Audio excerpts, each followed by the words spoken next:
Today we're going to be learning about population growth. Now really, this is an identical lesson to continuously compounding interest.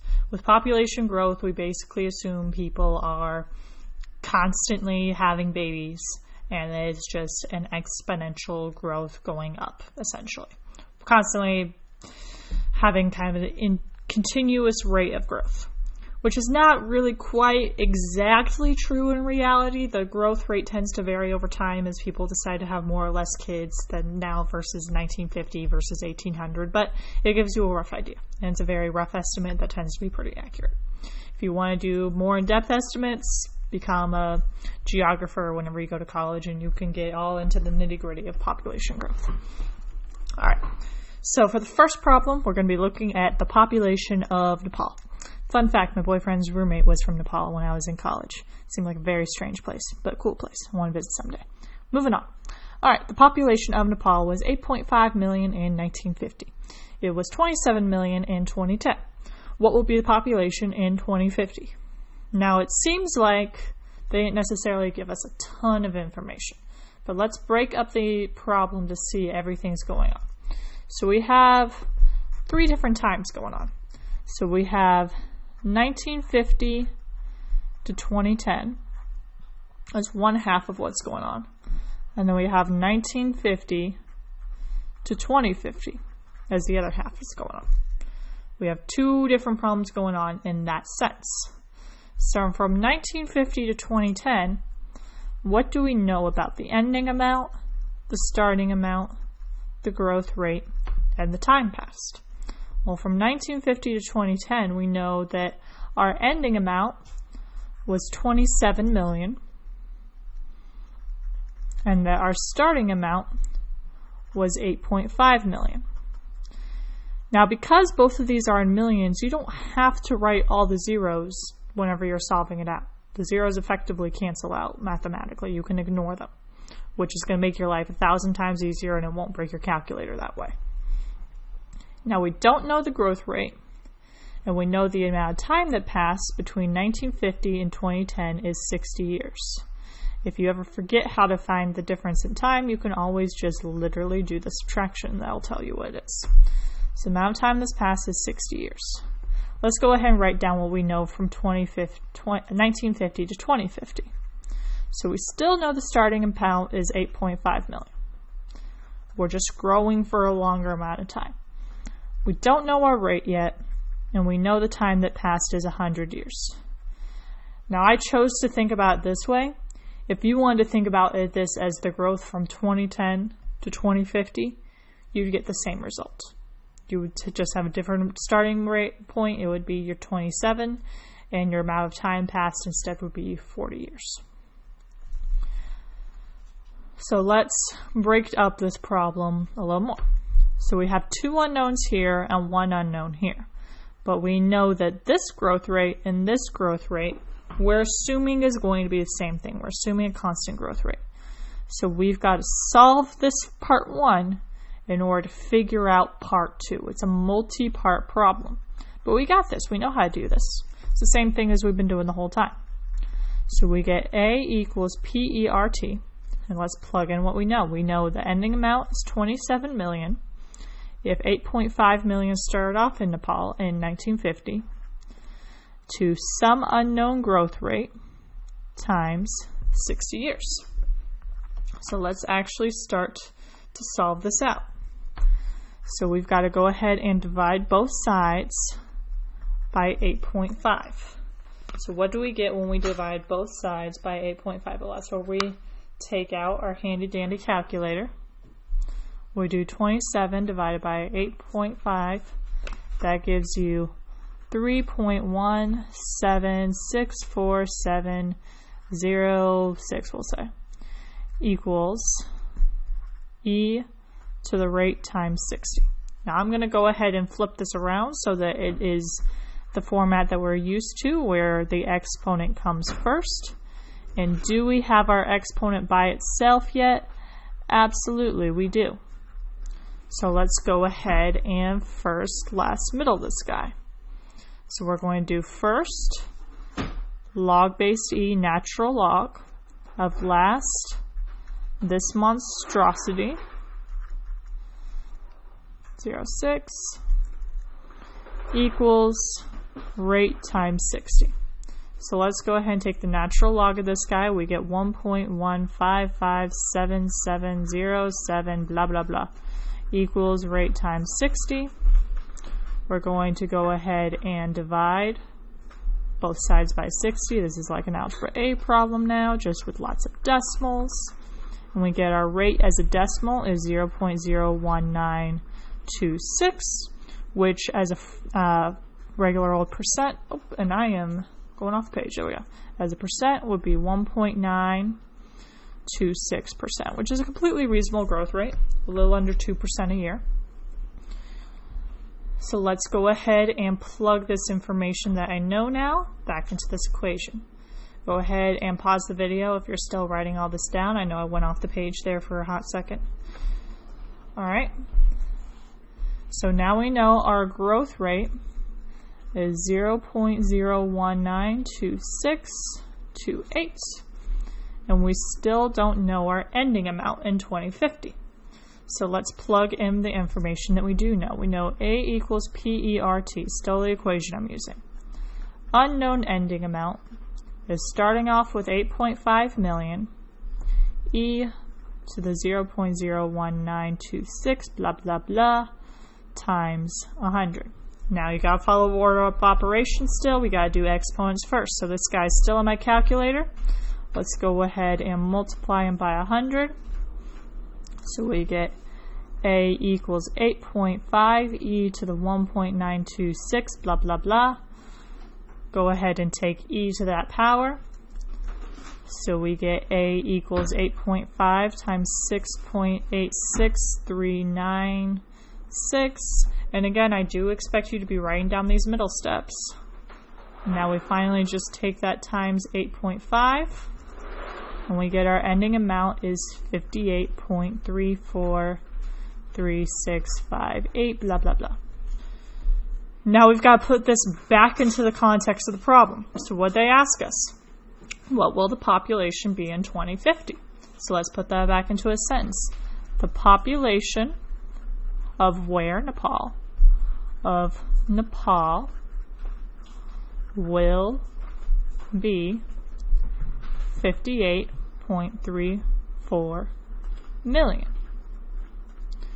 in 2050. And you're fine just putting two decimal places. People don't tend to care about the nitty-gritty of exactly how many thousands, etc. of people there will be. But the population of Nepal will be 58.34 million in 2050. So it's pretty much going to double what it is right now, or a little bit less than double. Alright, go ahead and make sure you got this written down. Take a picture if you like. Alright, let's move on to the next example. The population of the Congo was 12.2 million in 2050 and 90 million in 2020. What will be the population in the year 3000? So we're getting super futuristic now. Go ahead and pause the video and try to solve this on your own. Alright, welcome back. I'm going to go ahead and break up this problem into my two different problems really going on. We have the growth from 2050 to 2020. 1950 to 2020, my bad. And 1950 to 3000. Two different pieces of information going on. So let's look about what we know about each piece of information. We know the ending amount from 1950 to 2020 is going to be 90 million. We know the starting amount was 12.2 million. We don't know our growth rate. All we know is that it's constant. And we know the amount of time that's passed has been 70 years. Jesus, that means my parents are almost 70 years old. That's fine. Alright, so next one. What do we know? We don't know our ending amount. Our starting amount is still 12.2 million in 1950. We don't know our rate yet. And we know the amount of time that's passed. That will have been 100, that would be a long time. So we're looking at the year 3000 in 1950. I actually think I was thinking something else originally. So 3000 minus 1950, that's going to be 1050 years. We're assuming a long time that the human civilization is going to continue to survive. Let's see what craziness goes on. All right, so let's solve for the interest rate first. Not the interest rate, the population growth rate first. So we have A equals PERT. Let's plug in what we know. So we know that our ending amount was 90 million. Our starting amount was 12.2 million. E to the R times 70 years. So again, we've got to get E by itself first. So let's go ahead and do that. So we're going to take 90 divided by 12.2. So we get 7.377 equals E to the R times 70. And again, we're going to go ahead and flip this around so it's the format that we're used to. And then we're going to first, last, middle this guy. So first, natural log of last, 7.377, yada, yada, yada. Just keep it in your calculator. Equals R times 70. Go and take the natural log of this guy. We get 1.99837 is R times 70. Divide this by 70. So we get a growth rate of 0.0285, which is about a growth rate of 2.85%. Doesn't seem like a ton right now, but I guarantee you in 1,000 years that will add up extremely quickly to an extreme overpopulation. But let's actually find that out. So we're going to go ahead and transfer over what we know about the interest rate. And now we're going to solve for my ending amount. So my ending amount is 12.2 million in 1950 times E to the 0.0285 times 1,050 years. So again, we got to go ahead and do our exponent first. So go ahead and multiply this guy by 1,050. So we can already see we're taking our E to a lot bigger of a power. We're taking it to the 29.9756 power. Take E to that power. Absurdly large. I will not ask you something that's absurdly large. It's 10, that's what? Hundreds, thousands, millions, billions, trillions, times 10 trillion people, basically. Multiply that by 12.2. You get that there will be 127 trillion people. Now, I'm not going to ask you anything that big, but just to show you, if you had completely absurd population growth, it would keep on going for an extremely long time. So let's do one that you can actually solve out and that's not going to wind up in the trillions. Let's say that we're looking at the population of a hippie commune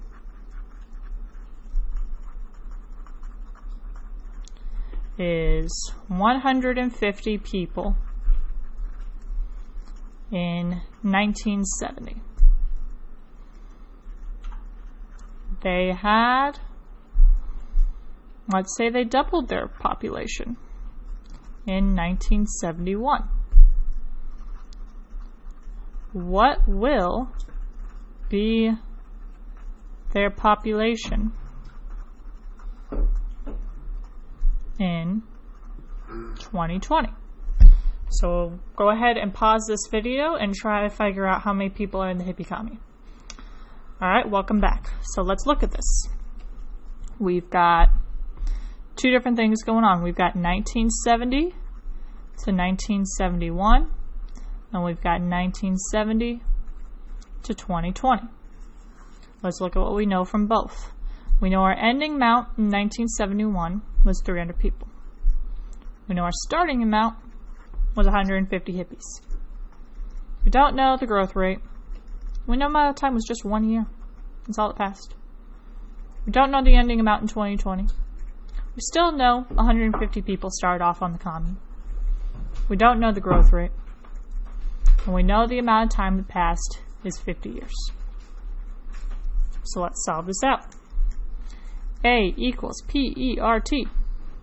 300 people is 150 people. E to the rate times 1 year. Go ahead and divide both sides by 150. So we get 2 equals E to the R, because 1 times R doesn't make a difference. Go ahead and flip that around to the format we're used to. First, last, middle of this guy, we get natural log of 2 is our growth rate. So basically, what is our growth rate if we doubled our population in a year? So let's go and plug that in. 2 natural log, we get 0.69315. So not as much of a growth rate as you find in a lot of these countries. Or actually way larger of a growth rate than you find in a lot of these countries. I completely misspoke. Because that is a growth rate of 69.315%. Those are some very busy hippies. Let's move on and figure out what all this means. So our growth rate is 0.69315. Remember, as reference, we found growth rates of like 2%, 1% stuff in countries. This is a growth rate of 69%. Absolutely insane. So if we're growing in that insane amount of a rate, how many hippies are we going to be left with if they're completely unchecked? Let's find out. So we get A equals PERT. Ending amount is 150 hippies times E to the 0.69315 times 50 years. So let's figure out how many hippies we're left with. Multiply this times 50, follow your order of operations. A to the 150 times E to the 34.6574. Take E to that power. And again, you're left with something absolutely absurd. That is a completely unsustainable growth rate that I should not have made up like that on the spot. I'm going to maybe delete this part from the video. We'll find out. But you're left with absolutely insane, because that is hundreds, thousands, millions, billions, trillions. I don't even know what comes after trillions. But you're talking about absurd amount of hippies. Absolutely absurd. Alright, so let's backtrack on what we learned. We learned Ms. V cannot come up with problems on the spot that actually have reasonable growth rates because of whatever reason. I don't know, it's quarantine. We know that we can figure out with any problems like this that we first write down what we know, and we got 2-part problem. So we write down, oh, I don't know my growth rate, that's going to stay constant, solve for my growth rate, and now I can figure out my problem. So go ahead and take a picture of that. Again, in countries even with more reasonable growth rates, if you're looking a really, really long time in the future, it's going to be an absurdly high number. Now, I never asked you to look that far in the future, though, on your homework. And again, figure out your growth rate, plug in your information. Your homework is going to look a lot more like the first problem, where you've got a real growth rate. Real growth rates tend to be something like 2%, just like they got here in Nepal. And then you figure out within a reasonable amount of years how many people you're going to have. But unchecked exponential growth becomes absolutely insane very quickly, as we found out in our other 2 problems. All right, good luck. Please let me know if you have any questions.